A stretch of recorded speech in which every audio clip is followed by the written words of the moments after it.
Yeah, we have the modern session. Is it okay? Yeah, that's great. Hello, everyone. Welcome back to our seminar series. Today we have Michael Shapiro, and he is going to tell us about non-commutative networks on a cylinder and non-commutative R matrix formalism. Hello, everybody. Thanks for inviting me and for giving me chance to take revenge over all these quiver representation talks that we heard before.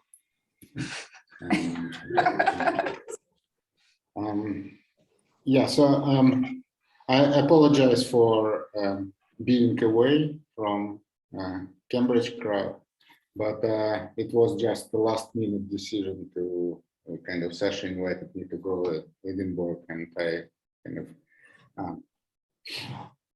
well, I'm sorry, because of family connections, so I just decided to go here, and so I will give this talk online. So the real heroes of this talk are, well, these two guys that you know, I guess, like N.Ovenhouse and S.Arthamonov. And the main content of this talk is developing a non-commutative formalism of cluster integrable systems. So the title here is not consistent with what is announced, but it's basically the same thing.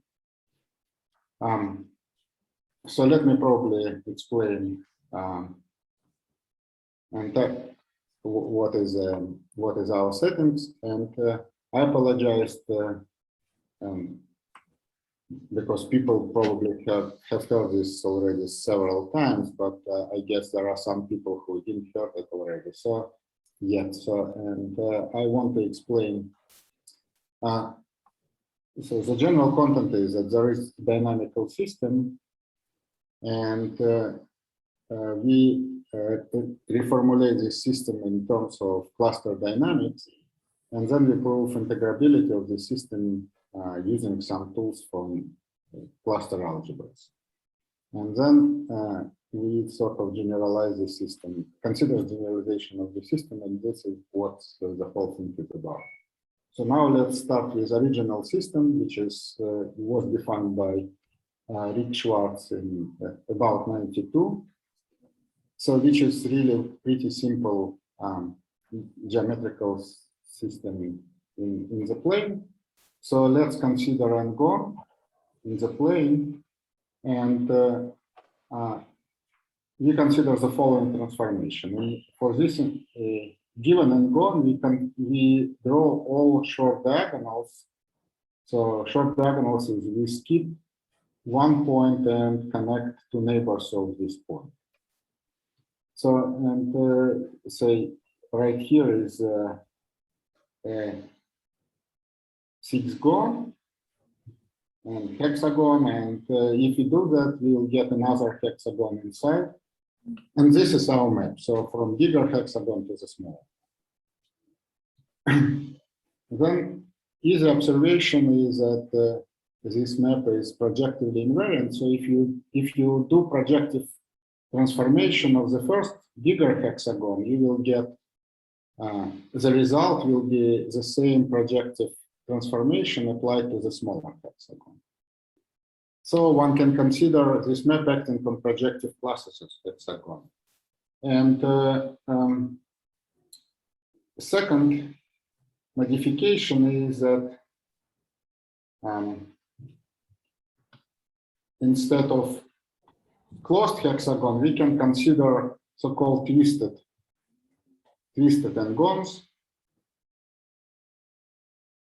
which means that we consider infinite sequence of points in P2.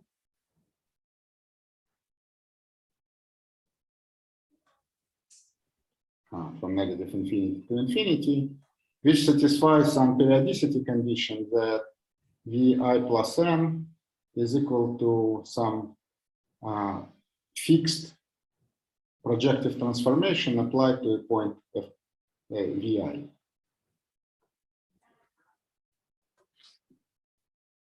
So M is a fixed, well, a projective transformation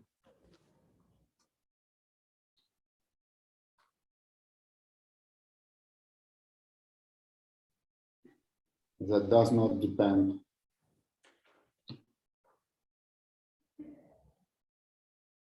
on I. And we have some sort of quasi-periodicity condition. So example of such transformations are something like ellipses, when, say, if this point is obtained from first point by some transformation, then n plus second point is obtained from the second point by the same transformation. Well, and let's count the dimension of this space. Well, we kind of let us denote by tau tilde, and it's the space of all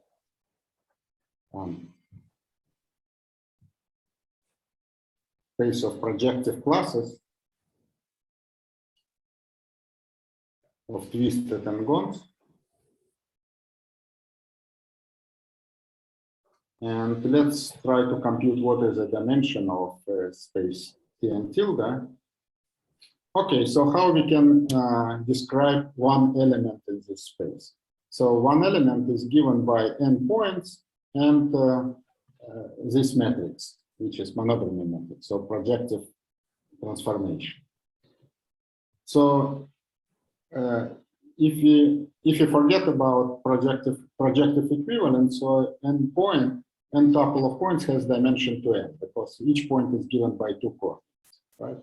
But then we have to subtract the action of projective group, which is minus 8, and then we have to add this dimension of projective group again, because the element of this space is given by n points plus this projective monodromy moment, so which is plus 8 again. So totally the dimension of our space is 2n. And we are interested in dynamics, well, on this space. Namely, we just take out, some kind of remark is that the pentagram map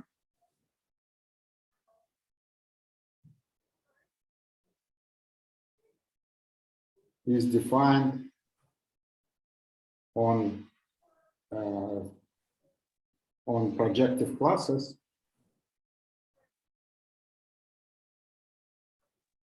of twisted n-gons.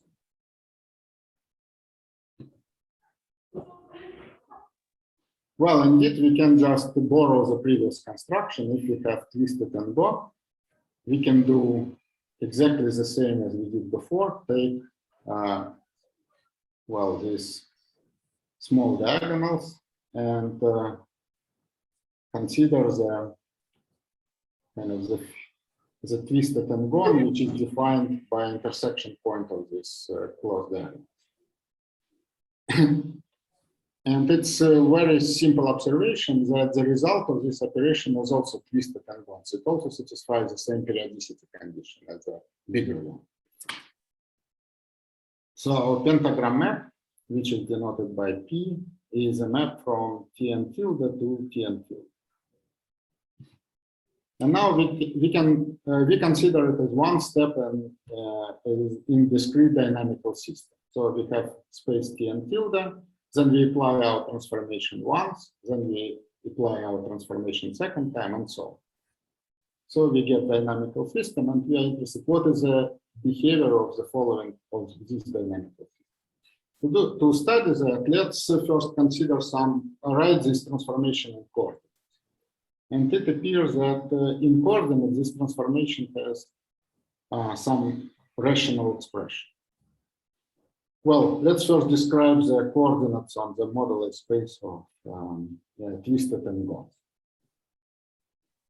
So P1, Pn are vertices of our N-go, then consider, well, there are points in P2.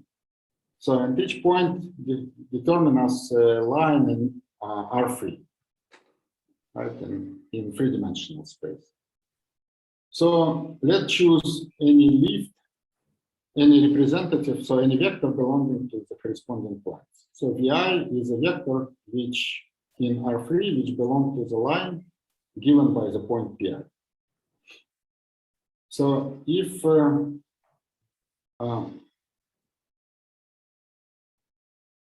well, lift is generic, so it means that we don't take the unit vector, and our n-gon, twisted n-gon is generic, so no three consecutive points are on the same line. Then three consecutive vectors form a basis in R3. Okay, and so we can express the next vector as a linear combination of three consecutive vectors. So which we write it as xi vi plus 1, yi vi plus zi vi plus 2 in such strange form. And simple lemma says that we can choose the lift in such a way that the last coordinate is 1. And for all I, we have the following expression that vi plus 3 is equal to xi times vi plus 1 plus yi times vi plus vi plus 2. So here the coefficient is 1. Then coefficients xi and yi form a coordinate space in the space of twisted polygons. It is again some theorem proved by Ovsienko, Schwarz, Tabachnikov, and well, I guess it's by Ovsienko, Schwarz, and Tabachnikov.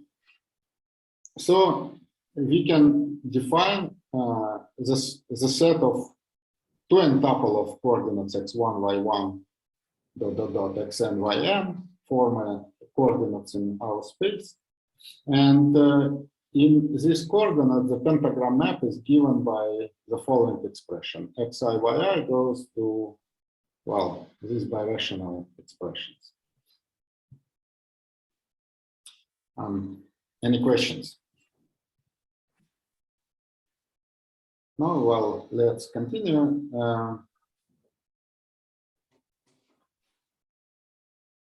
So,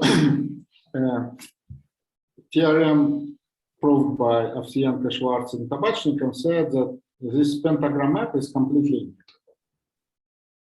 And let me comment a few words. What does it mean completely integrable?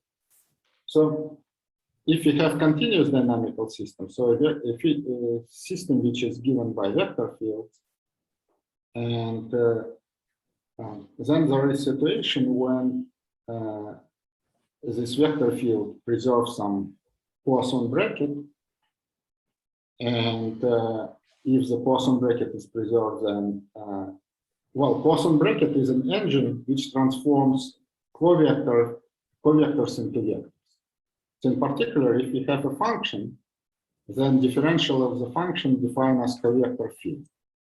And Poisson bracket transforms this covector field into vector field, and we get dynamical system. Just the system given by equation that velocity vector of a point coincides with the corresponding vector at this point. Well, if such systems are called Hamiltonian systems, and they are kind of, this is main object of study in mathematical physics. In particular, there is a notion of, well, the question is when you can solve such system. Solve meaning that the right solution for all types, given an initial kind of solve, initial value problem. And there is approach to this initial value problem looking at so-called conservation law. So, for example, if the Poisson bracket is non-degenerate, and we can find a right number, like half of dimension of our space of conservation laws, which such that Poisson bracket between these, well, they're called integrals, and if Poisson bracket is between these integrals is 0, and all these conservation law are independent functions, then theorem by Liouville says that one can write solution of the system in quadratures, whatever it means. So it means that you can write formulas such that which give you solution of this system. In particular, the solution, like if you take initial point, then there are invariant tori, and your solution look like travel along some line, along some kind of well, line going on this tori. Well, in the system that we described, the notion of complete integrability, it's when it's exactly this equation, when you have enough number of conserved quantities which kind of Poisson commute.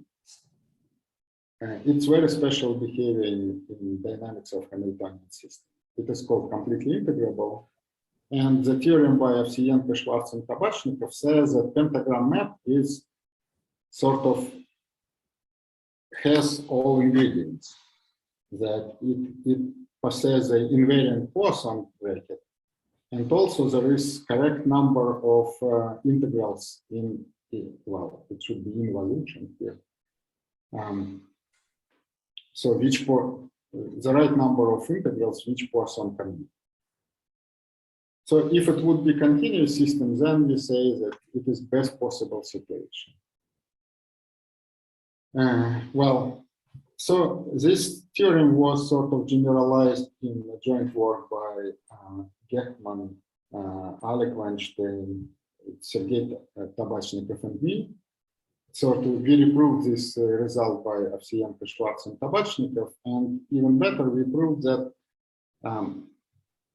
sort of pentagram map, it is discrete map, but it is sort of time one map of some continuous Hamiltonian system.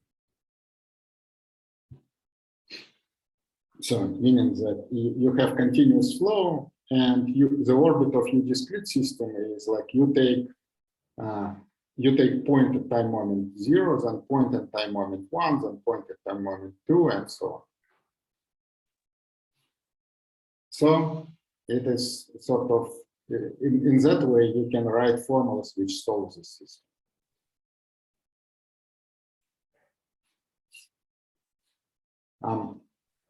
Any questions?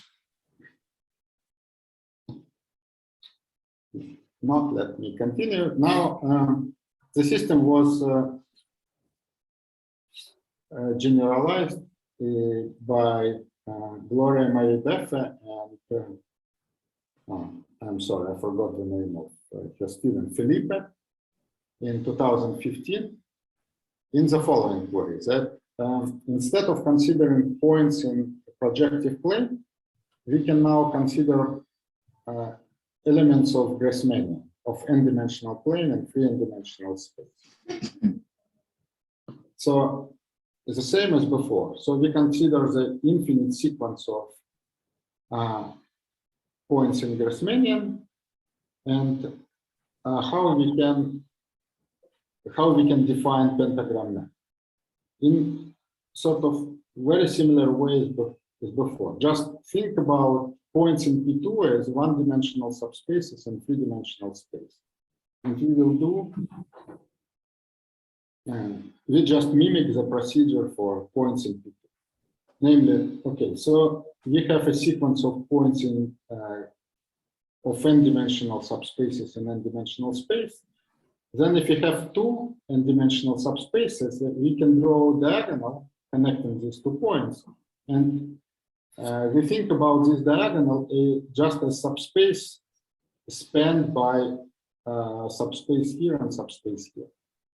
So in general position, it will be two n-dimensional subspace of three n-dimensional space. And then if two diagonals do intersect, then intersection means just the intersection of the corresponding two n-dimensional subspaces. So in three n-dimensional space, a pair of two n-dimensional subspaces intersect in dimension n. So the point again corresponds to n-dimensional subspace of our space, of our three n-dimensional space. So we get a new point in the same Grassmannian as before. And it gives us the pentagram map. So we consider points in G and 3n. Then diagonals, it's points like in dual Grassmannian, G to n in 3n. And the intersection points of diagonals correspond again to points of the first Grassmannian again. And just considering this situation, we will define so-called Grassmann pentagram. Well, again, the question is the same. So, is it possible to study the dynamical properties of iterations of this Grassmann pentagram? The theorem by Marie-Beth and Philippe says that well, they were able to find big number of conserved quantities, but unfortunately they were not able to point preserved invariant Poisson bracket. And they didn't know, in some way they told us that the system is completely integrable, but it's not like Liouville complete integrability. It was something else until Anton Izosimov in 2018 completed their paper by pointing the existence of invariant Poisson structure. And in that way, well, nobody checked that the integrals shown found by Marie-Beth and Philippe Poisson commute, but it's sort of common belief, and in that way they kind of combining these two works, and they show that this Grassmann system is also completely integrable. On the other hand,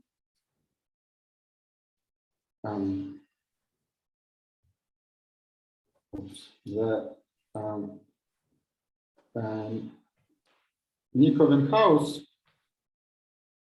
took another approach to this problem, similar to the classical pentagram map, and he generalized the system to something which we call non-commutative pentagram, and it's what I'm trying to explain.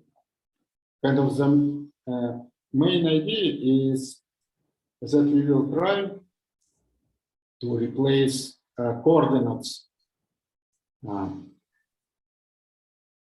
xi and yi in this relation by matrix coordinates. So each xi will be now n by n matrix, and so we will consider the space of non-commutative coordinates, and we will try to define Poisson bracket on the space of non-commutative space. This is sort of approach. Okay, so how to define these coordinates on the space of Grassmann pentagram? So we will just do exactly the same as what we did in classical case. So if P1, Pn are elements of the corresponding Grassmannian, so which means like n-dimensional subspaces in three n-dimensional space, we can consider the just choose some bases in each subspace, and these bases give us like rectangular matrix with 3n rows and n columns. Write the generating kind of basis in some, choose some standard basis, standard coordinates, and write these vectors in coordinates of these vectors as columns of our matrix. So then, well, the lift will be, the lift of a point here will be this free n by n matrix. Under some property of genericity, combined columns of three consecutive matrices give us a basis in the whole free n-dimensional space. And then we can write again this relation that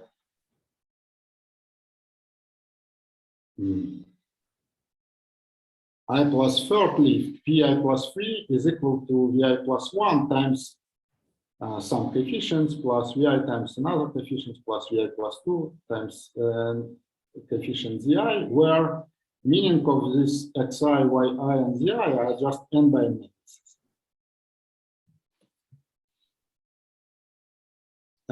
Lemma, similar to the lemma that we discussed, is that well, we still have freedom in choosing the lift, because the same element of Grassmannian can be represented by different free n by n matrices. So using this freedom, we can make the coefficient zi equal to 1, and we will get these relations.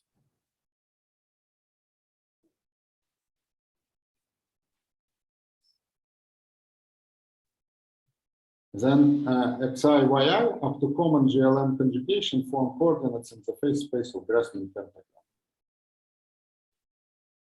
And Grassmann pentagram map transforms the matrices xi, yi by the following proofs, which is very similar to what we saw before, but now recall that all these capital Xi's and yi's are matrices, and we cannot permute this expression. So we have to remember that this factor stays first, this is second one, this is third one.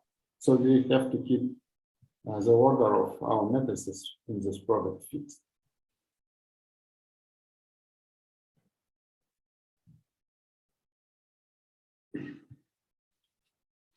Now, okay, so we have very similar situation to before, and then we attempted to play the same game as before, to find invariant Poisson bracket. Well, if we so we can mimic the bracket that we used before, but the difference is that now our Poisson bracket should have values in n by n matrices, so which is non-commutative field.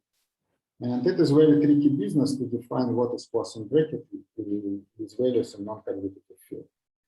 For example, if you consider free skew field, then there is a theorem. I plan to look by whom, but I forgot to do that. I apologize for that. There is a theorem statement which says that the only Poisson bracket which satisfies all axioms of Poisson bracket, like Jacobi rule, skew commutativity, and Leibniz identity, is just commutator. So, and commutator doesn't work for us, so we have to get around that. And people thought about that. So mainly this is due to ideas by Kontsevich, Crowley-Bowie, and Van den Bergen. They define the following approach. So if A is associative algebra, then denote by A flat the quotient space A, quotient by commutator A with A. So, and this is called, this quotient is called cyclic space.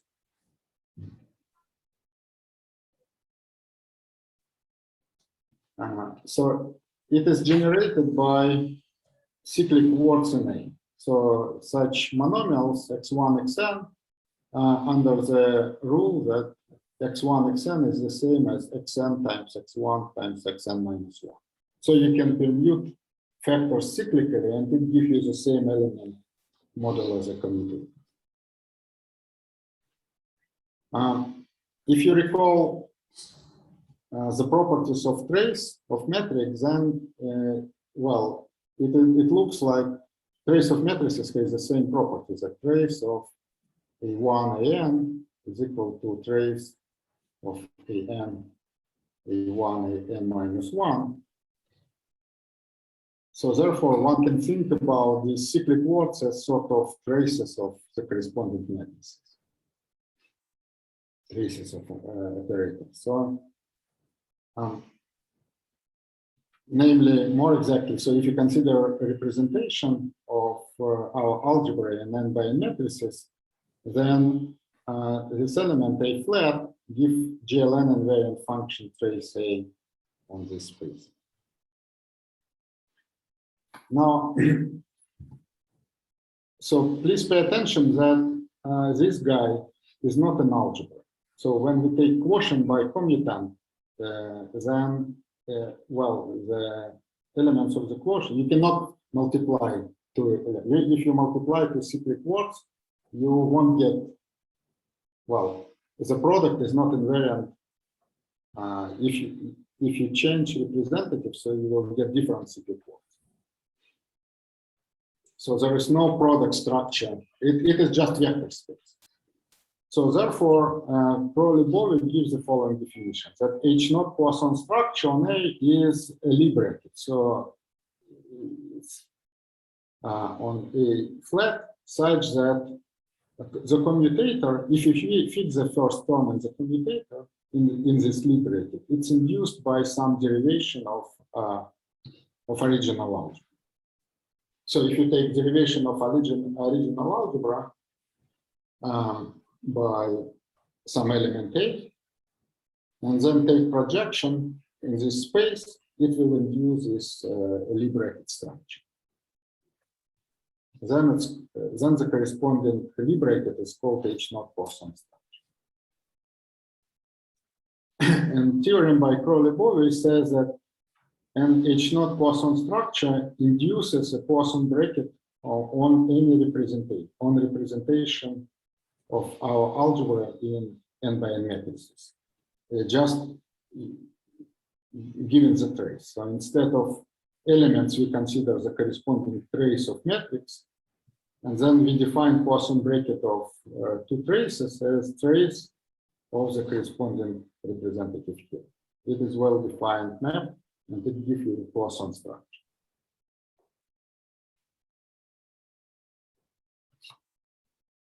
Now, now we can define non-commutative integrability in the following way. By non-commutative integrable system in A, we mean a map T from A to A such that there is an infinite family of invariants, Ti flat, T2 flat, T2, and so on in this subspace, in this vector space A flat, such that first of all these guys are invariant under our map, and there is T invariant H0 Poisson structure such that all this infinite sequence of elements in A flat are in involution.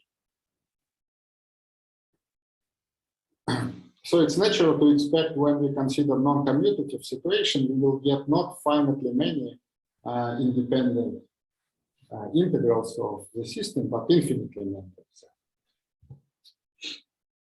them.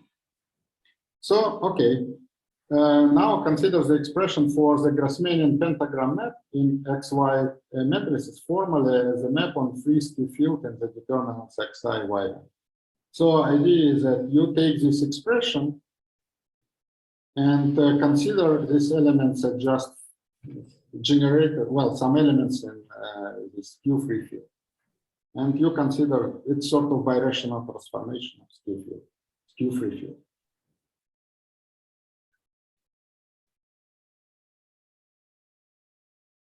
So theorem by N.Ovenhouse from 2018 is that the Grassmann pentagram map is a non-commutative integrable system in the skew free field. And basically the proof sort of repeats the proof in classical case goes along the same lines, but it requires much more work.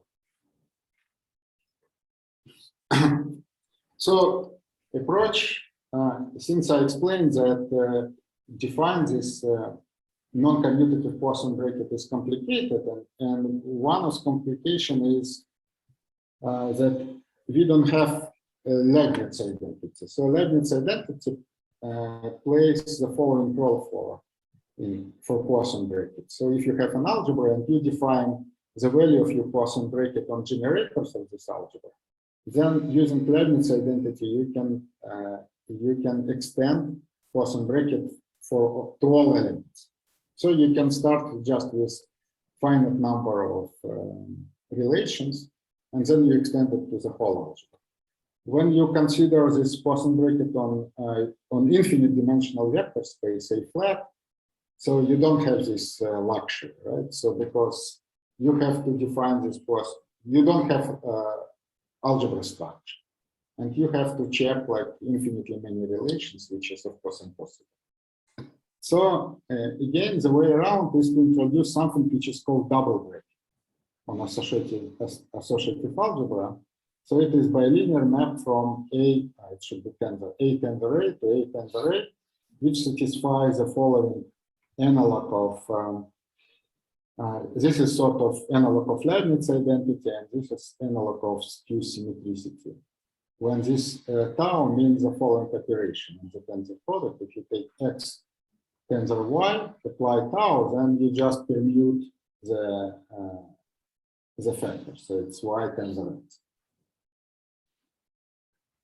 So, okay, so the double bracket induces a bilinear skew-symmetric operation on A flat, just given by the following. So you take double bracket of elements A and B, you will get element in A tensor B, and then mu means that product. So so A tensor B goes to product A times B, and after that you take flat.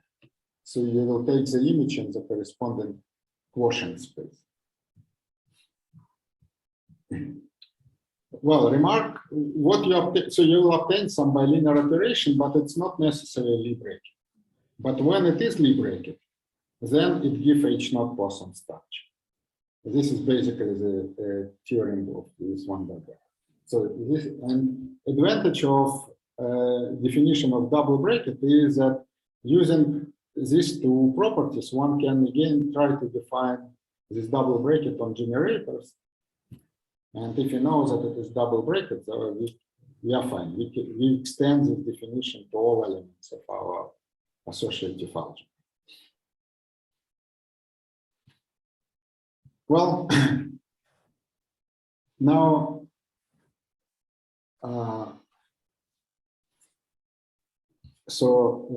the way the approach is the following now. So we take this Grassmann pentagons or the usual pentagons, and we interpret them as sort of oriented graphs on cylinder where arrows are equipped some weights. In classical case, the weights are just numbers. In non-commutative case, the weights are n by n matrices. Or we think about this n by n matrices just some non-commutative vectors. And then pentagram map correspond to some transformation of the corresponding graphs using mutation which everyone knows, like Postnikov type square moves. And from this representation, we can observe the invariant Poisson bracket. So we will define, in non-commutative case, we will define double bracket. And then we can also observe the invariant, conserved quantities from this representation. Well, okay, so let's define now double bracket for quivers. So let Q be a quiver drawn on cylinder or analog such that boundary vertices are univariant. One boundary component has only sources, the other one only sinks. All internal vertices are prevalent, and they're neither sources or sinks. So it's the standard situation of Postnikov networks in the disk. But we just extend them to the cylinder. And now our algebra is just free algebra generated by arrows of our quiver. And F will be the ski field of fraction of this algebra. Then, well, locally, we have, like in Postnikov case, we have white vertices and black vertices. White vertex, I apologize for that, but it's kind of, it's always with us. So we always take standard notation and make them the other way around. Now, white vertices correspond to one incoming arrow and two outgoing arrows. Black vertices correspond to two incoming and one outgoing. And we define for such, for the neighborhood of white vertex, the Poisson bracket, double Poisson bracket of y and z as y tensor z.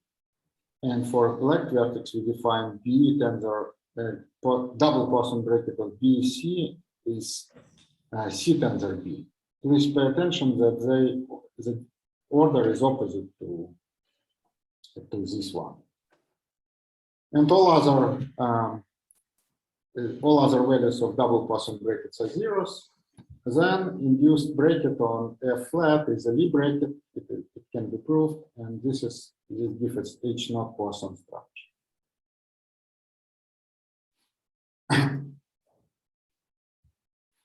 So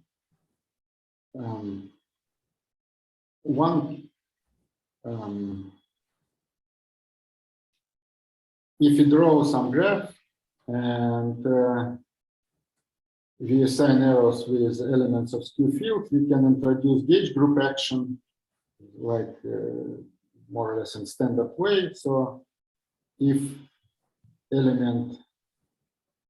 assign element, if we assign a vertex a non-zero element of our field, then incoming arrow can be multiplied by this element on the right, and outgoing arrow can be multiplied by H inverse on the left.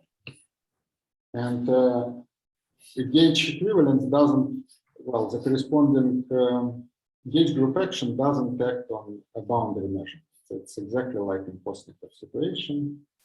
I hope that it's pretty familiar to everybody. And for example, the weights. So, well, as I said, we can encode each twisted and go by the following, like the following quiver on the cylinder, which has like 3 horizontal rays, which is drawn here in such a strange way, and plus some squares here, and vertical arrows I equipped with values xi's, and these arrows I equipped with yi. Up to gauge equivalence, it is equivalent to assign, well, all arrows some values.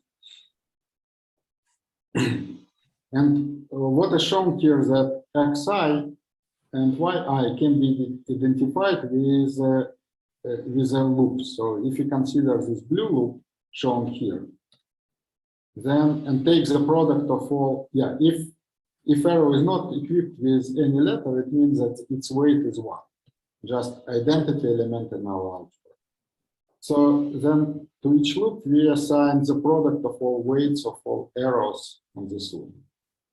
And since if we have a loop, then it means that we cannot identify the beginning of this product, right? So to the loop we correspond to cyclic loop. So element of our cyclic space. And there are loops which has weights exactly xi's, and this red loop has weight exactly yi's. So all other edges here have weights 1, so in the product they disappear.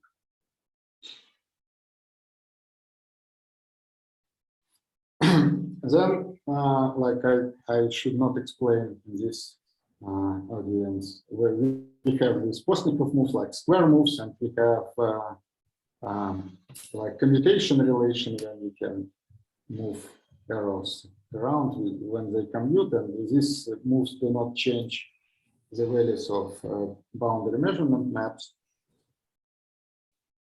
Well, the pentagram map can be realized by some special sequence of moves. So we have this picture, and then we just we do square moves. Well, we start with something which has opposite directions here.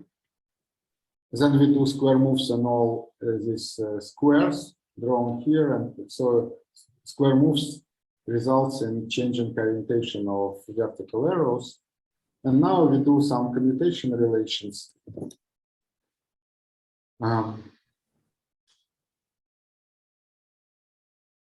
So we kind of move these three arrows to the left, and then take them from the left and attach them to the right.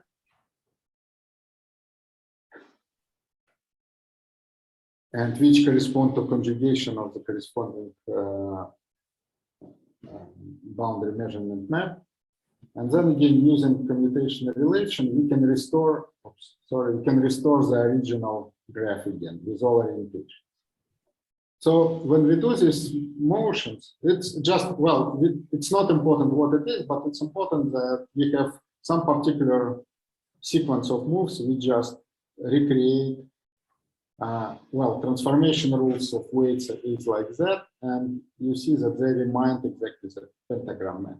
So we basically reproduce pentagram map by doing this commutation relation.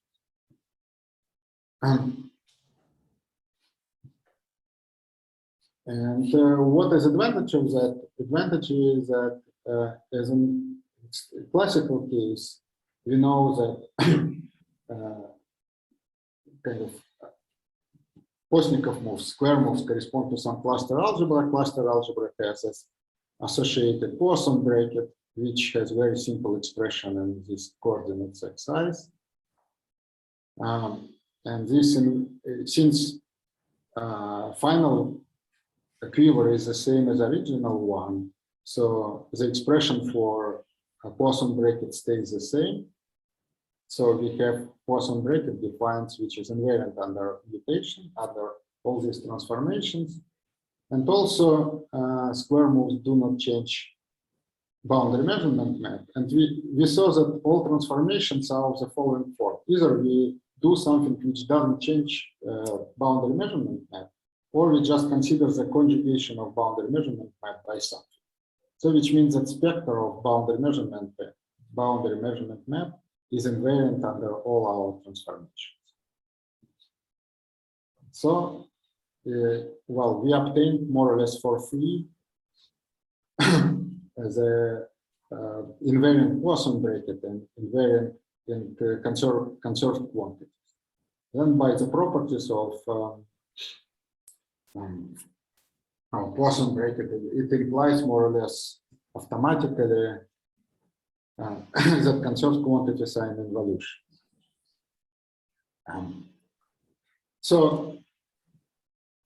Summarizing, we can play the same game in non-commutative case using this double bracket definition. So we define double bracket, double Poisson bracket, which stays invariant under our transformations, and then we can define also non-commutative quantities which stays invariant under this involution. And unfortunately, the fact that, well, the special form of our Poisson bracket implies involutivity of the corresponding quantities doesn't work here anymore because it's sort of its special property of Hermetic Poisson bracket. But N.Ovenhouse proved that the quantities that we consider are in involution. But this calculation is sort of hard combinatorial calculation. And what we did in our in our second work with Nick and N.Ovenhouse is we developed some more conceptual approach to the proof of the fact that the corresponding traces of boundary measurement map, powers of boundary measurement map are in involution with respect to this non-commutative Poisson. And it mimics something which is known in commutative world under the name of R matrix break.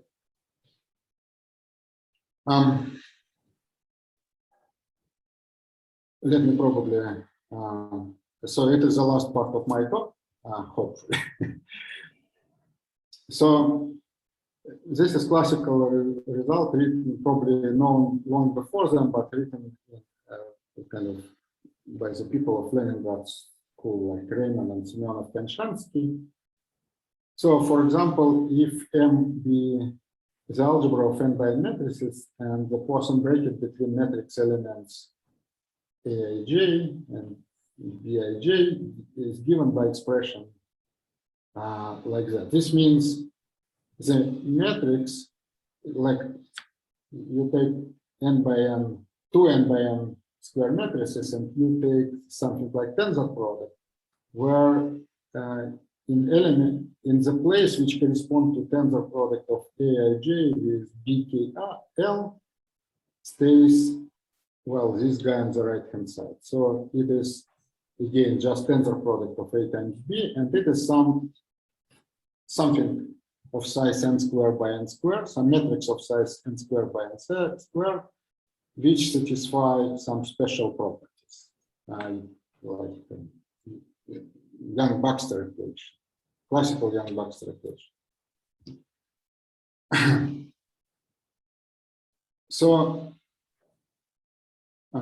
if our Poisson bracket is given by this expression, then say it's automatic, for example, the trace of A commutes with trace of B. Indeed, so let's consider the commutator of trace A and trace B.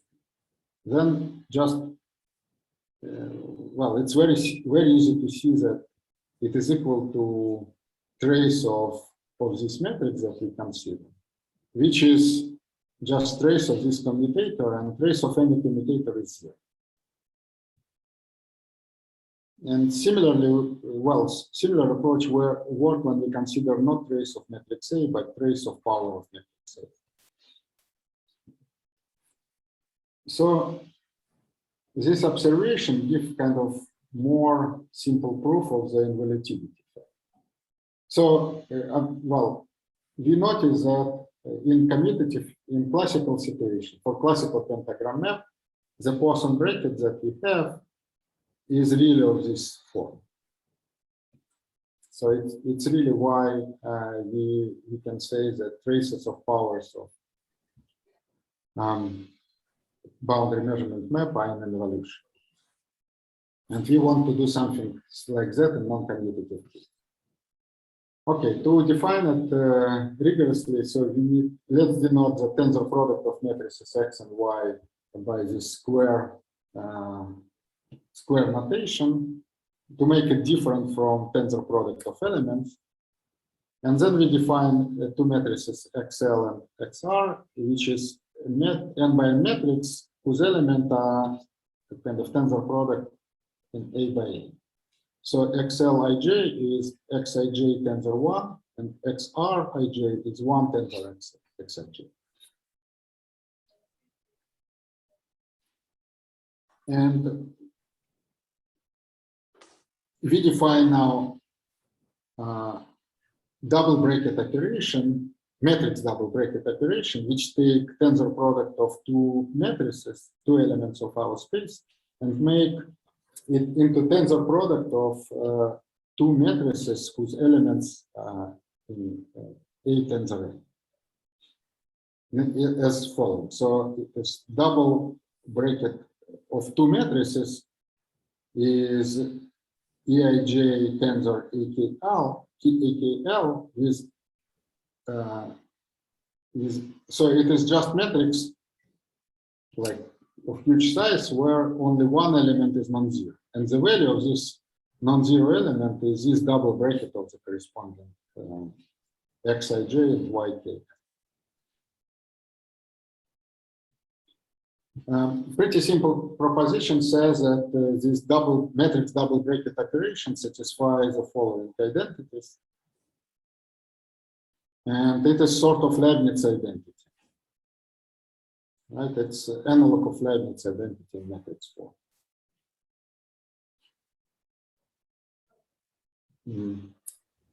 And let's consider the classical R matrix, which has this expression. It's exactly R matrix which which work for the case of n by n matrices.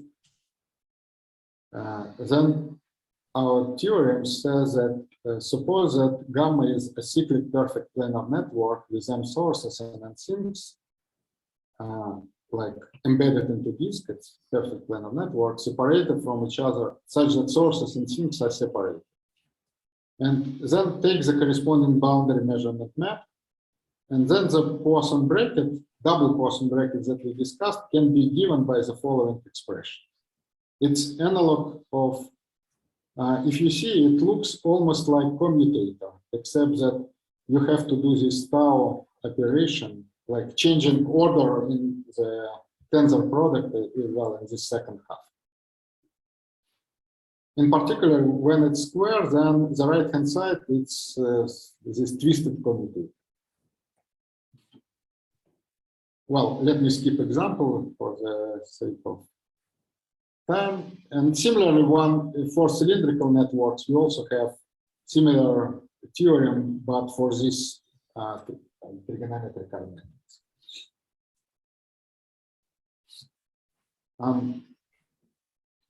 And using this expression for our matrix, we can, well, let me just combine these two theorems in one. There is proof similar to the classical proof that the traces of boundary measurement of power boundary measurements map commute with respect to this R matrix. It follows just from explicit form of our R matrix, exactly like in classical case. So when in classical case we take commutator and trace of any commutator is zero. Here we take twisted commutator, more complicated than that, but one can observe that just from the expression for twisted commutator, it follows that the corresponding expressions. So, and basically that's all. Thank you. Thank you very much.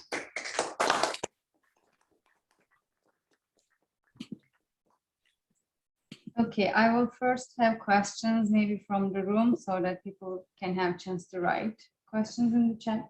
So any questions, comments? Maybe in the meantime, can we see the example we jumped? I think there was a nice example.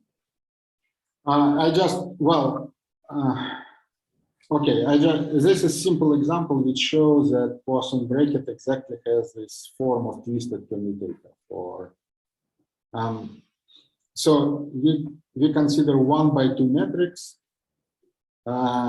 induced by this form. So you have one source, two sinks, which means that the corresponding boundary measurement matrix is just a row of size 2, whose elements are given like x3, x2, x3, x2, and x3, x1, which is this one.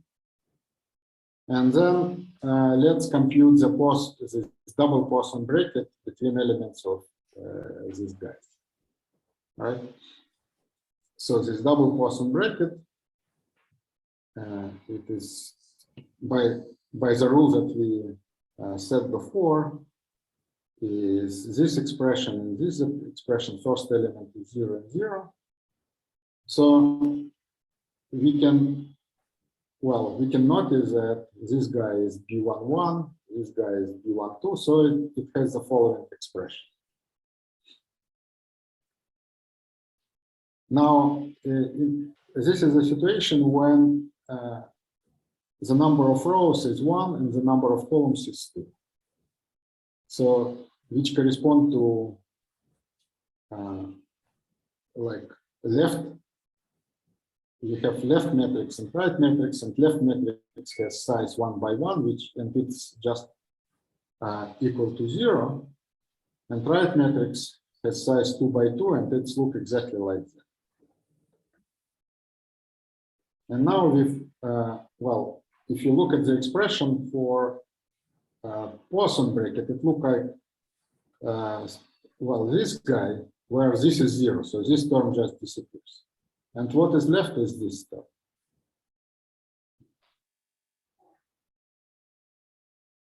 Oops. So now this term is sort of written here, well, except that it's computed here.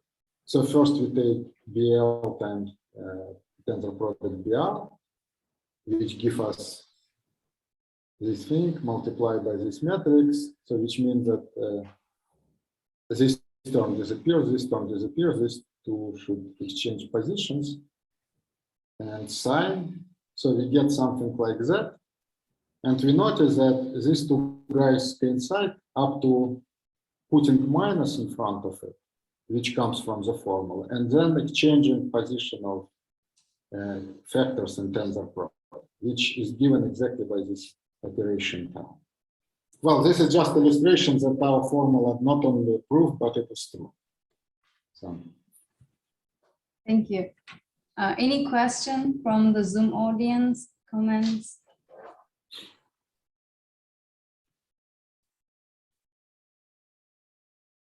Misha?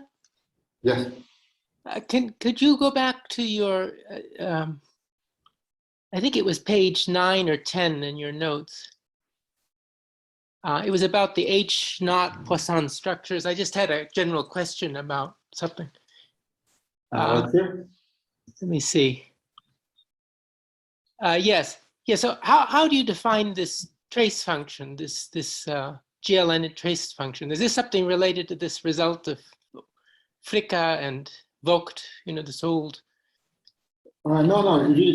Okay, so we just consider a representation of our algebra in n-by matrices, and we define just usual trace of matrix. So for each element, we have the corresponding element in like n-by matrices, and then we take just trace of this matrix. On the algebra side, Okay. I see. Okay, yeah. so the corresponding just element of our, well, we have projection from A to this quotient, and the image of this projection we call trace. So what we are saying that elements here are represented by the corresponding trace of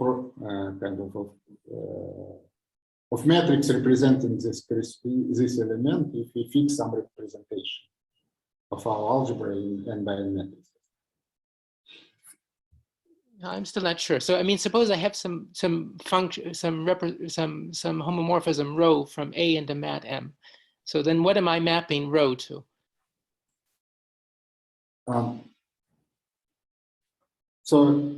Okay, so this homomorphism gives you A is represented by, say, M of A, right? It is just some matrix. Yes. Right? So what I'm saying is that under this homomorphism, A flat should go to trace of M of A.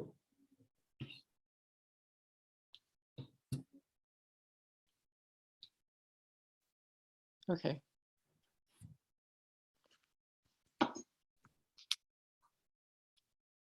I'll think about it. I'm sorry, I'm not quite. Okay. But it's